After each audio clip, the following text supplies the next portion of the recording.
All right, as we dive into part 2 of our DNA notes, we're going to be talking about something called DNA replication. Last section, we talked about DNA structure, the double helix of the DNA molecule. Now I want us to look at some of the functions of DNA. And one thing that we've already talked about this year, and you might remember from this chart on this page, is the cell cycle. Okay, and remember in the cell cycle, we talked about this area in here where the cell's doing normal functioning during interphase. It's growing, it's carrying out all its routine stuff. Then it goes through this process called synthesis. And if you remember correctly, the thing we learned about synthesis was DNA replication. Okay, that DNA makes an exact copy of itself. And think about why that's important. That way the cell has two of the exact same sets of DNA in it when it starts going up through interphase into mitosis. And remember, mitosis is that separating of the cell, that division. Remember, we did a whole stop motion animation project on this process. So now we're kind of backtracking a little bit since we're talking about DNA. And today we're focusing on what happens during this synthesis phase, okay?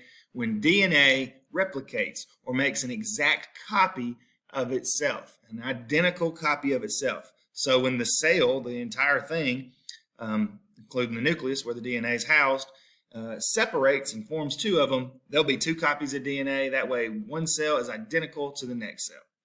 All right, so replication, as you can read, exact copies of itself. And see, this ensures that every cell in your body has the same genetic information, from a brain cell to a liver cell to a bone cell. They all have the exact same genetic code on that DNA, thanks to synthesis or DNA replication that takes place during synthesis. So how does this process happen?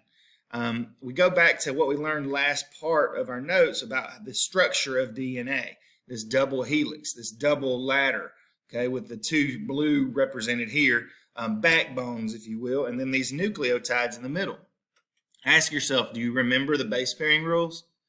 Apple in the tree, car in the garage. Adenine, A, always pairs up with thymine, T, apple in the tree. Cytosine, C, always pairs up with guanine, G, car in the garage, okay? So what begins to happen during synthesis is these little proteins. We call them enzymes. Enzymes are instigators to me.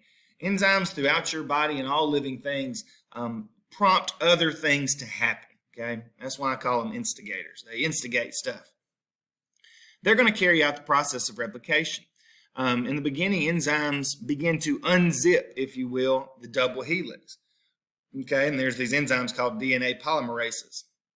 These polymerases, these enzymes, really do break all these hydrogen bonds right through here, right through the middle of the DNA molecule. So adenine and thymine are now separated, and cytosine and guanine are now separated, all down this chain.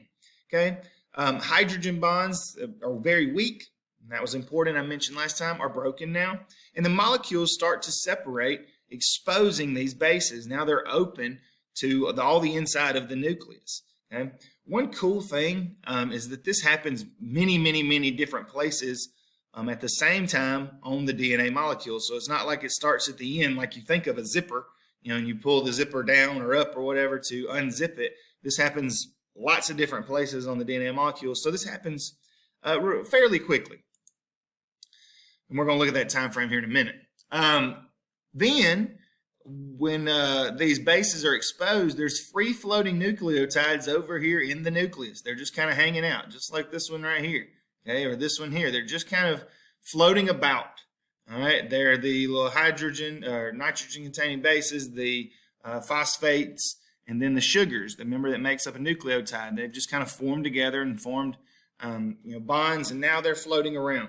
And what they begin to do is they pair up one by one with those exposed nucleotides on this backbone, okay? They start forming these complementary strands again. You can see in this diagram it's designated by this orange now coming in. So the blue is the original. These enzymes, these polymerases start going through and forming these attachments. Those hydrogen bonds are remade, but now with other nucleotides. And see, you can already begin to see it. We're having two strands of the identical DNA. And then we end up with that. So we see here two identical molecules of DNA formed, and think about why that is. Because of Chargaff's rules, right? It's because those base pairs, A and T, always form up together. C and G always form up together. So if this little orange one right here, a red one, on the original strand was an A, the T from free floating came and formed with it. On this other side, if this was a T on the original, designated by this blue here, look, an A came and formed up with it. So now they're exactly the same because of those base pairing rules. The thing about replication, it is fast. It happens very, very fast. Over 3 billion nucleotides make up our DNA. And this process only takes just a few hours. Billions with a B now. That's incredible how fast it does that. Also, it's very, very accurate. It's very, very accurate. So replication is fast and accurate. I mentioned a minute ago, DNA starts at many different points. So that's what makes it so fast. Also, these enzymes, those polymerases, DNA polymerases, they see errors. It's kind of like they track it down that if a C or a C tried to form up with an A, we would know that's wrong. Okay, and polymerases actually recognize that bond that they're trying to start to make is incorrect, and so it helps break that C off, allowing a T to come in and form with that A. All right, this is why your cells, the large majority of the time, when they go through mitosis and replicate themselves and make an exact copy of it, it's correct. Okay, if it is wrong, and sometimes that does happen, that it accidentally pops in there, the polymerases oftentimes will find and correct that error. If it happens to slip through, typically that cell will die. Our body has different ways of trying to destroy that cell and make sure it doesn't get replicated. That's in that gap 2 phase. If you remember the big chart that we looked at, on that on the first slide during interphase, that gap 2, it's checking. It's a checkpoint that checks for those errors. But thankfully, a lot of them don't get through. There's very few that get through. This is happening all the time in our body. Remember, mitosis is going through right now as you sit here and read this, in many different places in your body. So this DNA synthesis is also taking place all throughout your body right now. So let's look at it just with a visual chart here, just to help you a little bit. This is a strand of DNA. We can see Chargaff's rules, A and T, C and G. First, the first step of this replication process is the enzymes unzip, if you will, the double helix model. Enzymes are going to come through and they unzip the DNA. There it is separating. There it is separated all the way. And now we have 2 strands of half of DNA, right? This isn't anything on its own. This isn't anything on its own. It needs those base pairs to form new double helixes. So the second step is bases pair up. Those free-floating nucleotides in the nucleus of the cell, they find their way to their matching nucleotide, right? Here comes T's coming in. They're going to match up with those A's.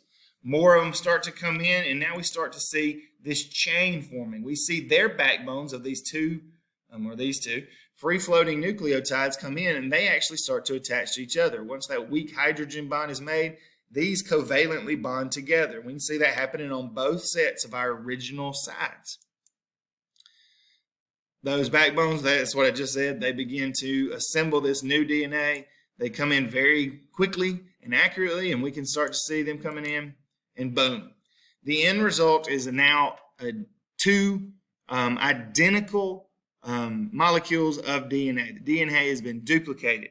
And so now, once that process is finished, this cell inside its nucleus has 2 sets of DNA that are identical to each other. It doesn't need 2 of them. So what's it going to do? It's going to continue to go through the cell cycle and reach mitosis, which is going to make 2 daughter cells. Okay, this is an important process because it allows growth, right? It also allows repair, just like we saw with mitosis. Without this, our cells wouldn't be able to pass on DNA to the next cell. And we're going to learn now in the next couple parts of our notes about what DNA does. How is it the genetic code for life? How does it carry messages for what our body needs to do, what our cells need to do so that our body can do what it needs to do?